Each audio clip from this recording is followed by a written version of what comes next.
Who would have thought this little boy would be shaking down nobles only by the 3rd episode like this? But I guess when the 1st episode starts with a beheading, everything's on the table, right? Yeah, that's exactly what he was gonna say. Who would have thought you need a 7-year-old to come smack some sense out of some fat nobility because he wants to have an extra slice of pie for dinner every day? Oh, thank God we finally have an MC who's gonna tell nobility to f*** off. And mean it. He might actually kill this guy. He might cut his head off and make an example of him. Yeah, exactly. You want me to go talk to my dad? I'm his favorite child, damn it. I heard you've been beating up the pieces of shit for me. I appreciate you. He's probably gonna be like, the Minister of Finance told me you bullied him. Is this true, son? Oh, that's my boy. He's like, maybe I make you the crown prince after all. I like how they've already started to establish, though, him losing his power. Because that's something I've been talking about, especially with last week. As easy as it is for him to gain, it's easier for him to lose it, right? And it's not like his natural stats are good, so if he doesn't have his people and stuff, it can be very bad, very quick. Guys, I'm starting to think we might actually have the ultimate reincarnation story. I remember having someone tell me that it felt like in the 1st episode, that it felt to them, it was like 7th Prince without the sus, plus One Piece level politics. And at the time, I wasn't sure if I saw the vision on the One Piece politics, but after now 3 episodes, I'm starting to see it. There's a lot of ways to take that statement, but let me just say the way they're actually handling the politics of this show, with a kid who in the very 1st episode beheaded corrupt nobility, and then by the 3rd episode continues to humiliate corrupt nobility, and that's basically what he's doing during playtime. If this is what some 7-year-old, 10-year-old kid can do, what is he going to look like when he's 30 or 40? Bro's gonna have the whole world under his thumb. And the fact that he unironically wants to be powerful and to rise up, he's not just simply doing this from the kindness of his heart, he legitimately does have kindness, but it's not just, I'm being good for the sake of it, it's like, I'm being good, but also I'm gonna help myself benefit. This is the ultimate reincarnation show, I'm telling you. Now, if you did get this far in the video, you know what to do. Make sure you drop a like. Show your support, subscribe if you're new around here, and Patrons where you're going to catch my full live reactions. All of some more also goes a long way to help fund the channel and videos just like the one you're watching, so do consider supporting. Now, I'm liking this. I am. Every season, it's very obvious what people will glaze as the best of the best. Like, maybe there's one surprise that you're like, oh, I wasn't expecting people to gravitate towards this. But every goddamn season, people are going to hype up the JJKs. They're going to hype up the Oshinokos, right? It's not to say those aren't good shows. But my favorite shows of a season, not just to be the guy who's like going against the grain, it's just like, I legitimately don't think the big shows that get hyped up are usually the best shows of a season. I gotta be real. Shows like these.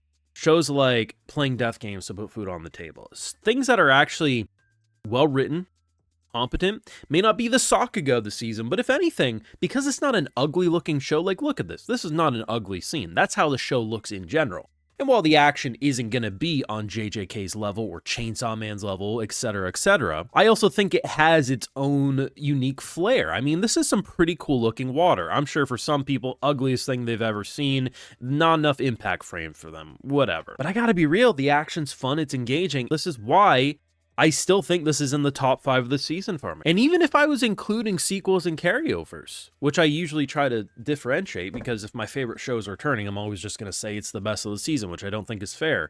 But even if I was including sequels, I still think I'd say this is in the top 5. The show has me completely glued to the screen, and it really is like, when I watch 7th Prince, that show is so fun. But there's so much about that show that even the most diehard weebs are like, it's good, but where this show is like, no, it's just legitimately good. Like, the only thing I've actually seen is I saw someone try to say, well, he may be not like a sus pervert, but he does have all his maids in these outfits. Bruh, if you really are thinking this boy's the reason they wear short skirts, you gotta be kidding. No, the reason why all of the maids are super attractive and they're in, honestly, they're not even in that scandalous of outfits. But yeah, like, I mean, I'm not gonna deny the fact that they're designed very attractive to complement their bodies. It's not because the kid's a pervert, but it's the same reason why if you were to watch Game of Thrones or you were to watch any medieval-like world, most of the goddamn characters are gonna look hot. because people are watching and they want to feel attracted to what they watch. Whether people want to admit that or not, you know, is up to the person. Yeah, sometimes shows are willing to show maybe not the most conventionally attractive characters in these roles, but that's why they do it. Not because, like, he's some pervert. It's like, if anything, I'm going to say bro is the reason they are allowed to wear pouches. We already know women don't have pockets, but every goddamn maid has fucking pouches. And that's wonderful. And I'm going to say that's all because of him. Not because he's, you know, he's the reason they're wearing short skirts, which I thank him for, but you get my point. This man is very cunning. What they established as the story beat for this episode is we had a flood happening, right? And basically some fat bastard wasn't giving the money despite the Emperor's orders, give money to help the flood. And the way they justify not giving money is some bullshit, but it's exactly what happens in our own fucking world. You basically have fat Jeff Bezos over here who's like, well, we lowered their taxes. They didn't have to pay for a bit, so they have the money. No, that's not how it fucking works, you Neanderthal. And I love how this kid just completely diffuses him, not by threatening to cut his head off, by just combating his words. Don't imply that I'm a child and won't understand. Says it before he can even insult him. And basically diffuses the situation so hard that it's like the Emperor doesn't want a fucking vacation house. Go give him the goddamn money. It's wonderful to see. On top of the fact, when we're establishing, so we're having this tournament arc, right? And he's going to be overseeing as kind of like the advisor. So he's making it so more people can come to this than just the normal rich nobility or people with political power. So he's buying up housing so he can host people because it's expensive for the poor villages to come here. On top of the fact of arranging some food and stuff like that. This man's obviously doing things for his own benefit, but they're making a pretty beneficial relationship here. And I love the fact that he's so smart. This kid is saying, like, I want as many people to be able to come to this as possible because I don't want to limit my potential talent pool to just people who have a good family name or are rich. And it's great. And what actually ended up happening is something that I talked about heavily last week, is that this man can lose his power, right? He started off with very shit stats. He has good potential, but he does have shit stats. The reason they're good is because of all the things that he had.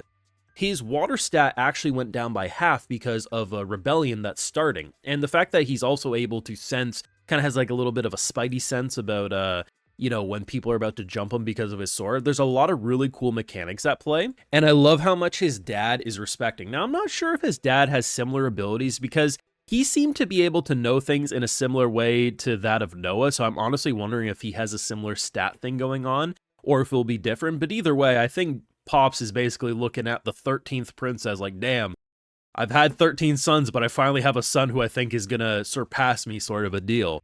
Not to say his other sons aren't competent. I think so far what they've shown they are, but it's really interesting seeing how they're handling all this. It's just really funny to me because people will look at shows and be like, oh, it's just the isekai of the season. It's just the reincarnation of the season. And then they don't actually look at the subtle nuanced details of the writing, and they'll just say, oh, we've already seen a character who looks like Noah before. We've already seen attractive maid characters next to some child character. And they have this opinion before they properly give it a chance. So then when they do give it a chance, they're so stuck up their own ass that they don't see it for what it is. I watch a lot of these shows, and my opinions vary greatly. This is just good. The worst things you could criticize is sometimes production and animation. But in terms of character writing and the political landscape, there's not really room for criticism. If that just doesn't entertain you, whatever, but that's not something to give it a negative point for. It's just not for you. There's plenty of shows that I'm like, it's not really for me, but I could see why people would like it. This show's fucking awesome. Let me know your thoughts down below. Drop a like, share, support, subscribe if you're around to ring that bell. Of course, stay up to date on everything I'm uploading. And like I said, Patreon for live reactions and exclusives. I'd love to give video shouts to my patrons because without them, you won't get these YouTube videos. So today we got Crystalline Harris, No Name, No Face, Teradus, Dylan Fujimoto, and we also have Korea. So I appreciate the support. Please take care. Have a good one.